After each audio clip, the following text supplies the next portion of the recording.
evening, ladies and gentlemen, and thanks for taking the rendezvous with us right here on Spectrum Television. It is the 8 p.m. bilingual newscast.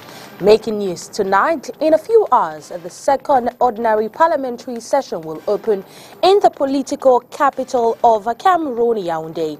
A session full of challenges, including the examination of certain important bills, the taking up of work of the newly elected senators, amongst others, will be discussed. We'll get more updates in this newscast.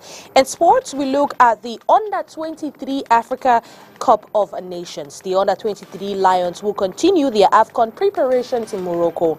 The team is set to jet off early Thursday morning to Casablanca with 9 players retained from the over 30 called to camp. These are our top stories. Welcome if you are just joining us. It is the 8 p.m. bilingual newscast right here on Spectrum Television. Ines Pangang opens this news in the French language. Good evening to you, Ines. Bonsoir Ni Ladonnette, bonsoir à vous mesdames et messieurs et bienvenue. Comme annoncé en titre, dans quelques heures seulement, la deuxième session ordinaire de l'année législative 2023 des 2 chambres du Parlement sera ouverte. Une session de juin importante et pleine d'enjeux parce qu'au cours de cette session, plusieurs projets de loi seront examinés et les nouveaux sénateurs élus commenceront le travail. Le point avec Olivier Bouzique. Élus pour certains, nommés pour d'autres au mois de mars dernier, les 100 sénateurs de la 3e législature démarrent le travail dès ce 8 juin 2023. Plusieurs sont déjà très excités pour représenter les collectivités. Ça interpelle par rapport à la grande mission que nous avez tous confiée. J'attends évidemment qu'on me dise ce que j'aurai à faire exactement. Que Dieu nous prenne longue vie.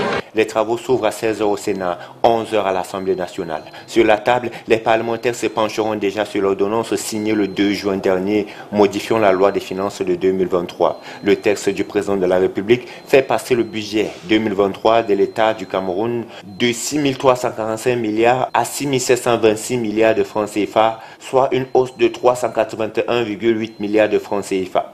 Cette hausse permettra d'équilibrer les prévisions de dépenses récemment impactées par la diminution de la subvention des hydrocarbures. C'est l'un des dossiers brûlants que les élus de la nation devront examiner, entre autres le recul inquiétant des droits de l'homme, la liberté de manifestation, d'expression, la lutte contre la corruption.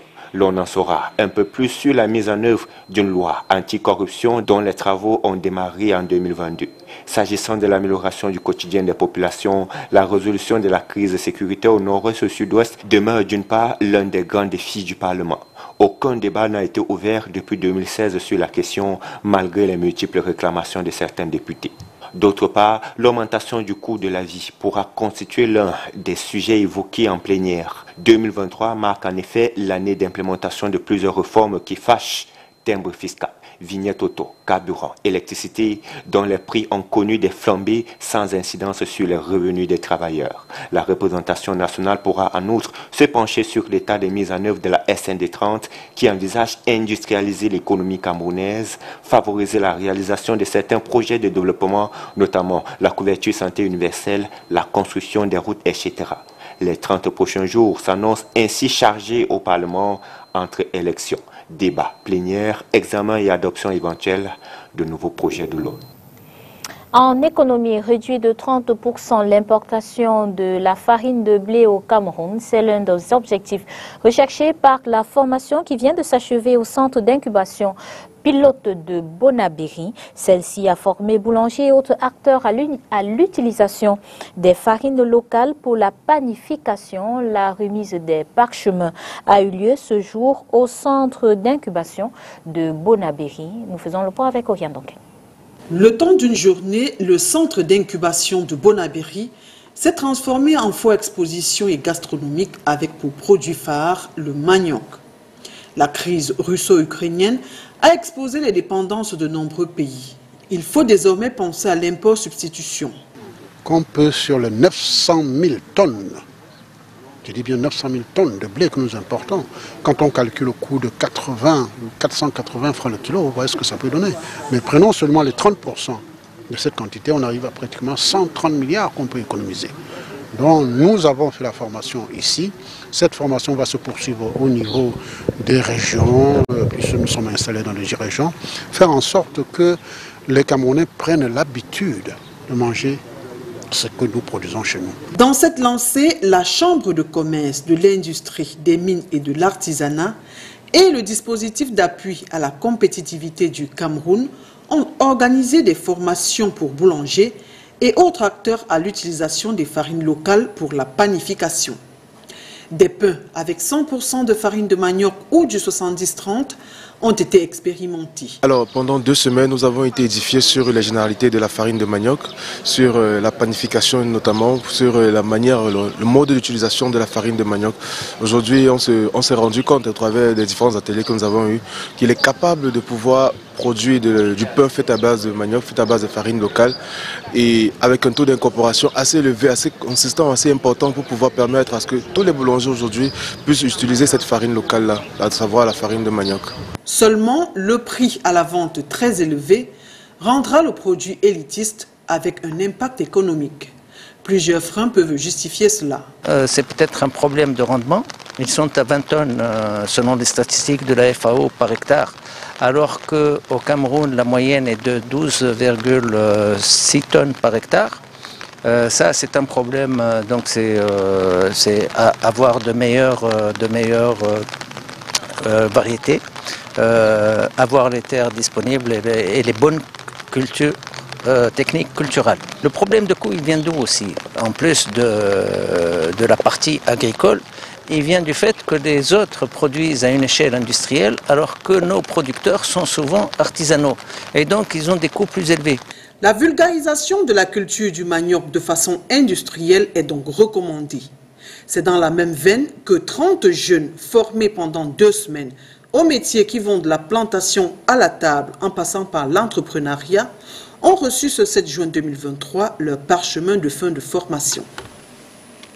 Well, still on that story, we caught up with the president of the Chamber of Commerce, Industries, Mines and Craft, Christophe Ekeng, who explains this training will help a pastry chef boost local production, thereby decreasing importation. Let's listen to his interview. Import substitution is a reality. We have to do that. We just import the wheat of, I can say that wheat in 19,100 of ton in our country. If you take just 30% of that quantity, with the price of the wheat in this country today, we will get more than $130 billion. We think that we have to do that. And we do thank the Minister of Industry, the Minister of Economy, and Minister of Planification of Regional Territory to do the training of the young people how to make the bread with the cassava flour, which is very important. So I do thank Mr. Raoul to do that, to do this training today. And we think that the bakers will have to use that product to make the bread. The training today is for 30 people, coming from bakers, coming from farmer, cassava farmer, coming from training of trainer, I said the training of trainer, something like that, and coming for, or I can say that the people who use cassava in the hotel. That is very important. In economy, in order to meet the ever-increasing demand of rice at home, well, the Minister of Finance is setting up a policy to adjust taxes on imported rice. Even though rice made in Cameroon is largely sought after by inhabitants, the availability for consumption is usually the problem. Let's listen to this report as filed in by Josephine Binti. As part of the budget orientation debate, the Minister of Finance, Louis-Paul Moutaze, has expressed to Parliament government's desire to abolish tax exemptions on imported consumer products like rice, fish and wheat. Government is carrying out a systematic review of all existing tax expenditure with a view to eliminate tax exemptions that are ineffective or irrelevant with regard to the evolution of public policies. A clear example is the importation of substitution policy desired by government. This is, however, that such is heard of without perceiving the effects. In 2019, government announced the gradual restoration of customs on tax-exempt products like rice, wheat and fish, and in return, it was planned to eventually allocate part of the subsequent proceeds to the local development funds for sectors. An explanation for government's multiple backpedaling may be found in the 2020 note produced by the International Monetary Fund. This is, however, backed by a security and socio-political situation which poses a reduction difficulty in Cameroon. For the meantime, the Ministry of Finance tax exemptions on wheat causes the state to lose nearly 15 billion CFA francs per year. The taxation of rice and fish at a reduced rate of the common external tariff of 5% against the normal rate of 20% respectively, which generates shortfalls of nearly 28 billion and 16 billion CFA francs respectively for the budget of Cameroon. The Board of Directors of SENAMI, the National Supply Center for Essential Medicines and Medical Consumables, have met in a meeting on Tuesday in Cameroon's political capital, Yaoundé. High on the agenda, evaluate the work done by the administration with regards to drugs management in the country. Well, let's listen to this interview by Salihu Sadu, SENAMI's General Manager, as he gives us the amendment of Tuesday's session. The board meeting here concerns the accounts of the SENAMI for 2022. What you can generally say, though I'm not entitled to speak on behalf of the board chair here, we can just say that things have taken the step, how can I say, step further. Then now we are going increasingly. I believe that very soon we'll be able to completely make up our deficit that have been noticed since many years. Yeah, the achievement, the first thing that we have achieved is that we thank God for the head of state that have been able to put in place a working group that diagnosed what was really the problem on SENAMI. That have been done. We are just waiting for the validation. But meanwhile, I think that we have worked with a lot of ministries that are concerned with our development, like Minister of Public Health, Ministry of Finance, the Prime Minister, and the Minister of Planification, that are really of help. As for achievement, we can say that we have been able to pay all the tax that were waiting in the SENAMI. We have been able also to do some reform concerning the personnel, concerning also the finance. We have been able to save some money, to recover some money too. And right now we are in the phase of now acquiring a lot of drugs. We believe that very soon, though it's not easy because we have a lot of hindrance still that are not, dependent of us, dependent of other administration. That's why we are really on negotiation. I believe that the great achievement is that everybody knows about the role that SENAMI should play for the health of the population. And that's why we are really optimistic about the future. Lutter contre la pauvreté, construire des maisons à moindre coût et lutter contre le chômage, ce sont les objectifs visés par la mise en place d'une briqueterie pour le compte de la mairie de Douala. La pose de la première pierre de l'ouvrage a lieu ce 6 juin 2023 à Moulanda, une localité située entre Douala et Tiko. 7 mois, c'est la durée du projet dans sa phase physique. Compte rendu, Orient Donguin et Julie Pont.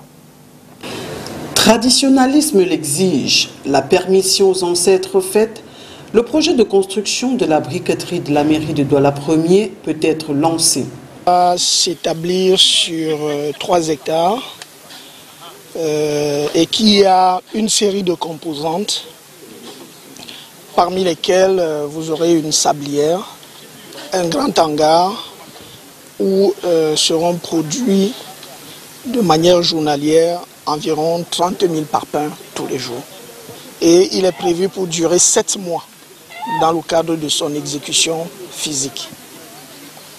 Celui-ci va créer des emplois et donc lutter contre le chômage et par ricochet la pauvreté. Mais la construction de la briqueterie municipale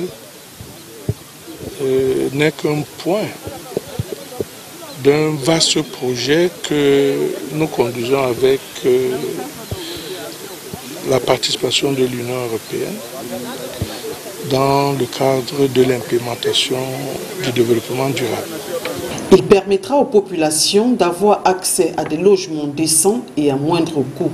Nous envisageons à Douala Premier, à moyen terme, envisager la construction des logements et très vraisemblablement, si les populations coutumières de la localité nous prêtent le flanc, nous ne manquerons pas d'envisager évidemment, n'est-ce pas, d'étendre ce projet dans les lotissements et peut-être la construction de logements sociaux dans cette même localité.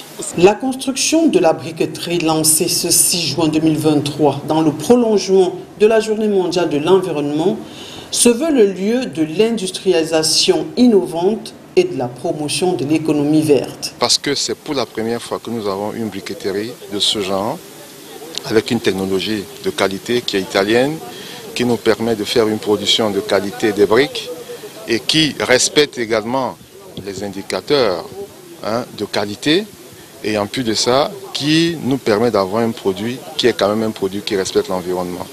Parce que justement, la production des parpaings se fera avec une énergie qui est également propre. Donc ici, on vous parle d'un site qui, quand vous viendrez dans 6 mois, vous trouverez un ouvrage.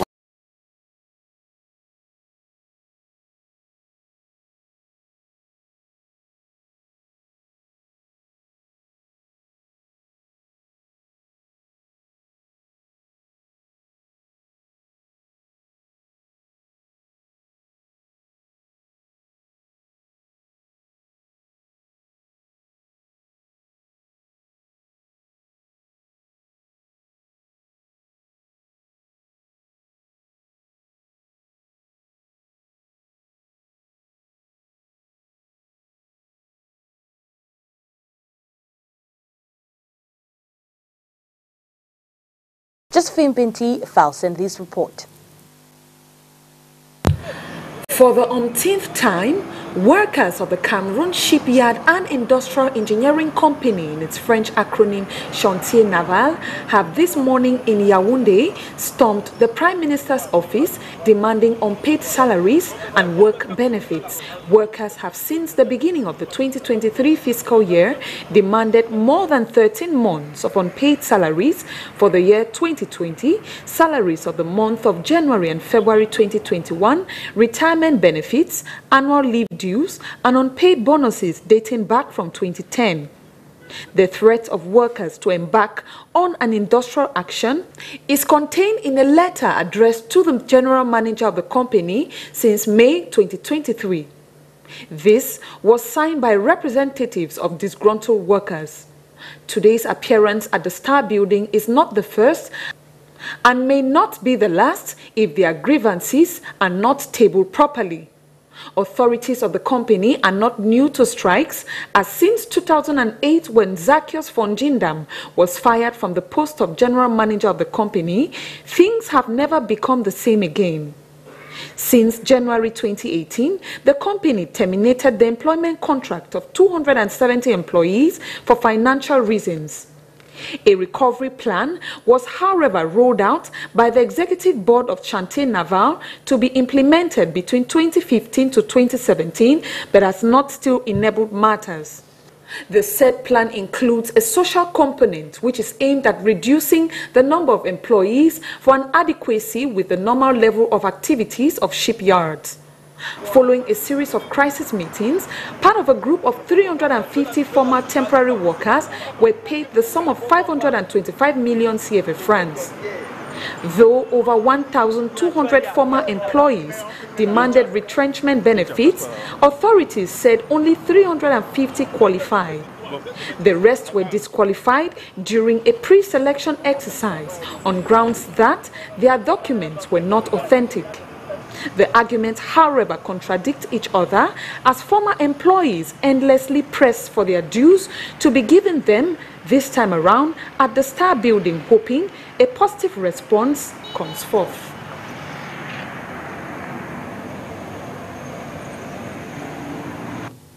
Dans la synthèse de l'actualité africaine, ce 7 juin 2023, nous irons au Burkina Faso. Plusieurs morts dans 2 attaques de djihadistes présumés au Rwanda.